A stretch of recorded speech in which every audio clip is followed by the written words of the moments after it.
Hi everyone, this is Tian. I'm a YouTuber from Poland who used to live in Taiwan for 9 years and now making videos on Asian politics. Today let's talk about the H&M boycott and why is it the best marketing campaign H&M could ever wish for.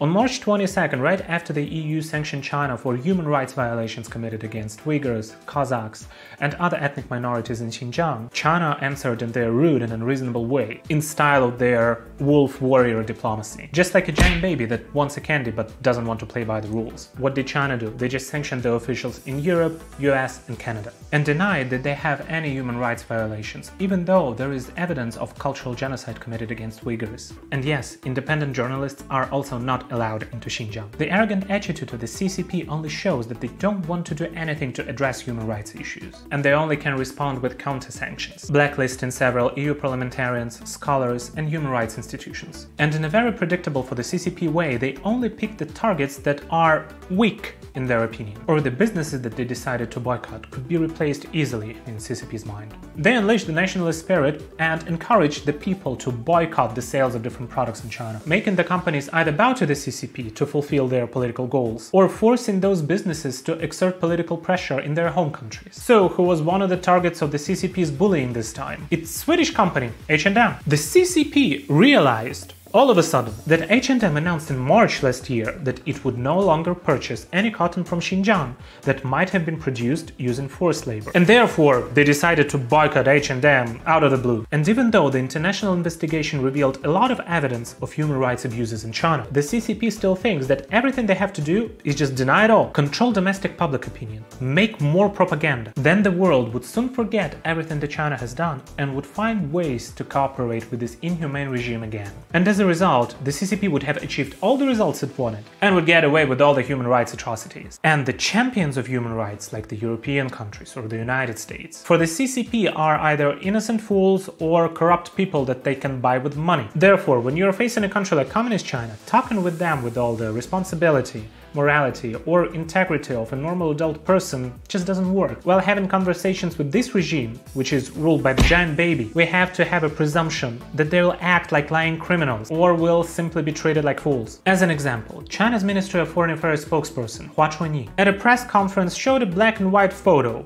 and said that in 19th century America used to have black slaves and forced them to pick cotton. She wanted to make a point that in the 19th century there were human rights violations in the United States, and in the 21st century the US has no rights to accuse China of human rights atrocity. This photo was actually made by an American photographer, Danny Lyon. He has been documenting the inmate labor in Texas, and this photo is not directly related to slavery. The photo was also taken in the 60s and not in the 19th century. Right after that, she posted a photo on her Twitter. The photo was taken in 1908 and it showed cotton plantation workers in Mississippi. She said that there is a gun and that there are hounds on the photo. But in Xinjiang nowadays the cotton workers are more free than those workers on the photo from 1908 in Mississippi. But we all know that in reality the forced labor in China was never truly abolished. The CCP's deliberate and inappropriate use of time, location, and events just shows that all they want to do is to instigate hate and propagate it home and abroad. That's one of their most common deceptive tricks. And you won't even imagine that the country's foreign affairs spokesperson would talk to people like that and deceive the people like that. That looks more like a behavior of a middle school student rather than a high-ranking diplomat. This kind of propaganda methods with complete lack of integrity is already sending a very clear signal to the world. You shouldn't trust this regime. And the country they've been laying their greedy eyes on for a long time, Taiwan,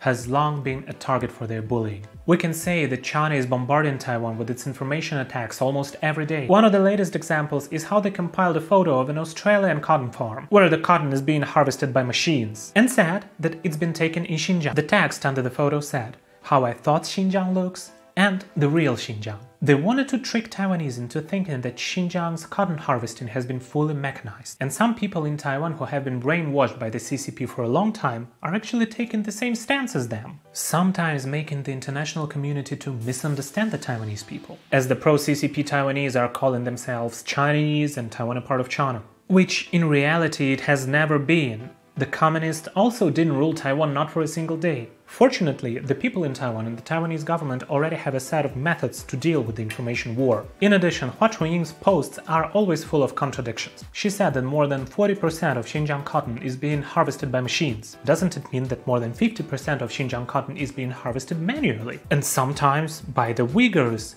whom the CCP forces to work on those cotton farms. The CCP's propaganda is flawed, and sometimes it's done so badly that a middle school student could have done it better.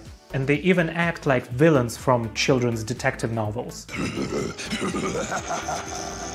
It's actually very interesting to follow up on the Chinese propaganda. Just like some of the absurd and ridiculous political methods of the Soviet government that have been laughed at by the West, the CCP's propaganda is no different. They always try to unleash the Chinese nationalism, make them boycott products or impose trade sanctions for no reason. The CCP's political methods make many people all around the world laugh, like the recent Australian coal embargo at the end of 2020. Not only did it not cause much harm to Australia, but instead it became one of the reasons for major power outages that happened in many areas in China this winter. They probably forgot that the electricity in China is still generated by burning coal. Or in October 2019, NBA Houston Rockets executive Daryl Morey said that he supports Hong Kong on Twitter. That triggered a boycott of the NBA by the CCP and the Little Pinks, who are the fans of the CCP. CCTV, which is Chinese propaganda channel, even announced that it would ban the broadcast of the NBA games. However, the game that took place in Shanghai afterwards was fully booked. Some of the best-selling game content is being considered by the CCP and Chinese patriots as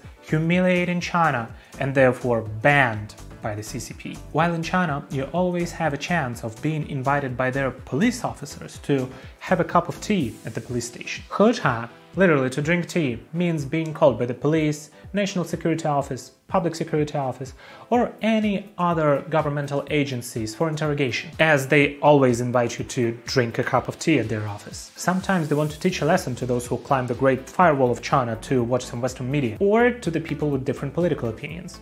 You know what kind of lesson is it? Their behavior in intent is actually pretty similar to what Stalin did to the Soviet soldiers that fought in the Second World War. After they came back to the Soviet Union, many of them were persecuted just because they saw how the Western countries looked like. And Stalin was afraid that they would start questioning the Soviet authority. Of course, when the new Boxer Rebellion of the 21st century started with boycotting those brands, just take a look what was the original Boxer Rebellion, you will find some similarities there. It didn't end with any good results for the CCP. H&M announced some new discounts, leading to the new sales peak. And Nike performed even better. 340,000 Chinese people ordered the new Nike sneakers in the day of announcement. H&M made a 70% discount on the whole product line, so that the goods at the stores were wiped out. I believe the CEO of H&M is very happy right now, because the Chinese Communist Party made a free marketing campaign for his company. Thank you so much for watching. If you liked the video, please press like, subscribe and share.